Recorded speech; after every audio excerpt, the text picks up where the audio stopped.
l'islam dans toute sa rigueur. L'islamisme est contenu dans l'islam comme le poussin l'est dans l'œuf, comme l'arbre dans la graine. Autrement dit, dans l'islam, l'islam peut devenir un islamisme.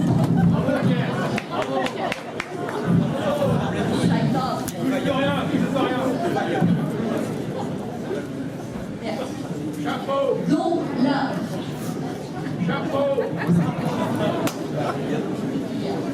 la réalité de l'islam, on vous la cache, on m'interdit de vous la dire, parce que l'islam n'est pas une religion comme le christianisme, ça n'a rien à voir. L'islam est une religion de la loi, l'islam est un droit religieux. Et donc, ce droit religieux prend l'homme depuis le berceau jusqu'à la tombe et dans tous les aspects de sa vie. Que ce soit pour aller aux toilettes, comment faire pour aller aux toilettes, comment faire pour conclure un contrat, comment faire pour faire la prière. Et ça, le chrétien ne peut pas le comprendre. C'est ça la loi islamique.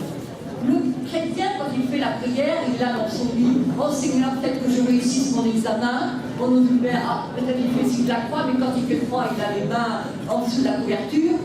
Mais pas pour le musulman. Le musulman doit se lever, le musulman doit se laver, le musulman doit prendre un tapis de prière, le musulman ne fait pas la prière n'importe comment, n'importe quand, n'importe où. Et c'est ça la différence. Il ne jeûne pas quand ça lui plaît, il ne fait pas le pèlerinage à la Mecque quand ça lui sied. Non, non, non. Tout comportement obéit à une règle, et toute règle est une règle de comportement. Et donc, ce qui se passe, c'est que les musulmans sont super piégés, super coincés. Où ils disent la vérité, à savoir que la loi islamique, ce n'est pas seulement les ibadat, c'est-à-dire l'adoration, tout ce qui joue arkan ad-din, les piliers de la religion, mais c'est aussi les mu'amalat, comment traiter dans le public, horizontalement. Alors ils choisissent de mentir, pour ne pas être en quelque sorte jetés dehors. Ils choisissent de mentir qu'il y a un droit pénal, c'est-à-dire que, en fin de compte, la femme adultère est punie de 100 coups de fouet dans le Coran, et que nulle indulgence ne vous prenne dans leur faveur. Il y a le Coran, et le prophète, sallallahu alayhi wa sallam, le prophète a commandé que la femme adultère soit lapidée. Une femme qui avait péché est venue voir le prophète. Elle a dit, j'ai péché. Moi je me suis dit, oh là là, l'histoire va devenir fantastique. Non, pas du tout. Elle attendait un enfant. Il a dit, retourne, accouche tranquillement. Ensuite, elle est revenue et on l'a lapidée. Et pas n'importe comment. Avec des pierres pas trop grosses, elle serait fait d'un seul coup. Non, des pierres de grosseur moyenne. La même chose quand on va aux toilettes, pas des pierres coupantes pour se couper la nuque, bien sûr que non. C'est-à-dire que si vous voulez, tout est réglementé. La femme adultère, fouettée, après son coup de fouet bien donné, pour sortir en capillotage. L'apostasie est punie de mort. La consommation d'alcool de 80 coups de fouet. Le vol, la main coupée. Et dans le fiqh, c'est même la main coupée, le pied inverse, c'est ce qu'on appelle l'amputation croisée.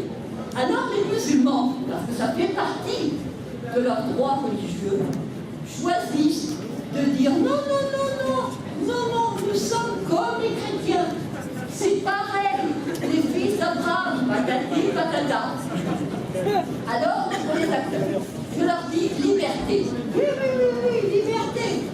Je leur pose la question. Est-ce que le musulman peut, est-ce que la musulmane peut épouser un non-musulman? Non. Est-ce que le musulman peut se convertir à une autre religion? Non. Est-ce que le musulman peut être athée? Non. Est-ce que le musulman peut être homosexuel? Non. Est-ce que le musulman peut même être célibataire? Non. Car le célibataire est de la pire espèce. Et oui.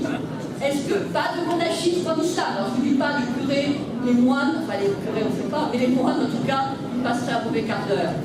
Et la religion catholique, c'est l'horreur, l'abomination. Ils disent 3. Alors, c'est considéré comme un trithéisme.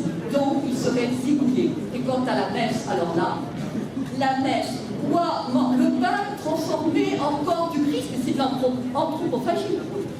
Et boire du vin.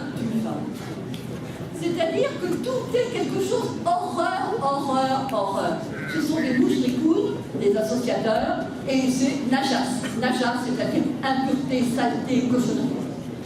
Alors, liberté, laissez-moi rire, il n'y en a pas. Mais alors, puisque de toute façon le musulman obéit à des règles, il est encerclé, emprisonné, on ne peut pas faire n'importe quoi, on entre dans les toilettes du pied gauche, on mange de la main droite, on ne mange pas n'importe quoi, on ne mange pas n'importe comment, c'est le rôle des patrons. Il dit, s'il vous plaît, comment on fait? Et alors évidemment, on répond. Alors évidemment, avec Internet, c'est bien n'importe qui, n'importe quel con peut répondre, mais non, etc. Ça, c'est un changement. L'égalité. Bien sûr que nous avons l'égalité. L'égalité entre qui? Entre les musulmans. Al-Muslim, Akhul-Muslim. Le musulman et le frère du musulman. Pas le frère du non-musulman. Absolument pas. Absolument pas. Ne prenez pas les juifs et les chrétiens comme alliés. Et enfin, nous avons, alors là c'est vraiment le must. Vous prenez la sourate 5, Al-Maïda, la table servie. Al-Yahoud, les juifs disent la main de Dieu est fermée. Mais non, c'est la leur qui est fermée. Et alors je passe, il est dit, écoutez bien ceci. Et certes, nous avons fait croître parmi eux la rébellion et la mécréance. Nous avons, alors, et nous avons fait croître l'inimitié et la rébellion. Nous avons jeté parmi eux de la haine jusqu'au jour de la résurrection. Yaoum al-Qiyamah. Vous voyez, pour la terre d'Israël, ce que ça signifie. Ensuite, il est dit, ce sont les Juifs qui allument la guerre. Ce sont les Juifs qui allument les guerres. Et c'est Dieu qui l'éteint. Et rappelez-vous, il y a eu une fatwa, il y avait eu des émeutes en banlieue, et M. Malek Chavel, musulman modéré, a écrit, mais il n'y a pas de guerre sainte en islam. C'est une taupe. C'est-à-dire, il a dit, en fin de compte, ce sont, il a cité de manière très habile que ce n'était pas les musulmans qui allument les guerres. Et tous ceux qui connaissaient le Coran ont compris. Parce que c'est sûr. Mais bien sûr que le problème, alors je me suis adressée au recteur de la mosquée de Paris, le charmant Ali Boubaker. Je lui ai dit, comment trouvez-vous la première sourate du Coran? Il a dit, c'est le paternoster. Très bien. J'ai envie de lui dire, alors crétin, le paternoster, alors commençons. Au nom de Dieu, le clément, le miséricordieux, je ne sais pas. C'est toi que nous adorons, il y a qu'un armine, il y a qu'un nasta'in, ihdina sirat al-mustaqim, donc il nous à la voie droite. Et alors là commence le suspense. La voix de ceux à qui tu as accordé des faveurs. Sirat al-ladine, voilà, an'amta alayhim. Donc c'est la voix de ceux pour lesquels tu as été généreux. Sirat al-ghayr mardoubi alayhim. La voix de ceux contre qui tu n'es pas en colère. Voilà Dalline et ceux qui ne sont pas égarés. Alors moi j'avais apporté un commentaire